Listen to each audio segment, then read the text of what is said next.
ప్రభువా నువ్వు ఆ వాగ్దానం చేశావు, 2-3 కలిసి ఇస్తే ఇస్తానన్నావు, విశ్వాసంతో అడిగితే ఇస్తానన్నావు, తిరిగి అడిగితే ఇస్తానన్నావు.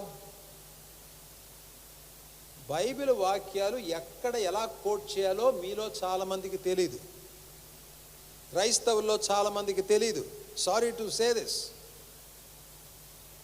మిమ్మల్ని నిందించడానికి నేను అంటలేదు, మిమ్మల్ని రెచ్చగొట్టడానికి నేను ఈ మాట మాట్లాడుతున్నాను. ఏ వాక్యాన్ని ఏ సందర్భంలో అన్వయించాలో తెలుసా? ఏ సందర్భాన్నిలో దేవుని వాగ్దానాలు అప్లై అవుతాయో తెలుసా? పాదురులు మొదలుకొని సంఘ సభ్యుల్లో అనేక మంది వరకు తెలియదు అని ఖచ్చితంగా చెప్పొచ్చు. వాళ్ళు చేసే ప్రసంగాలు,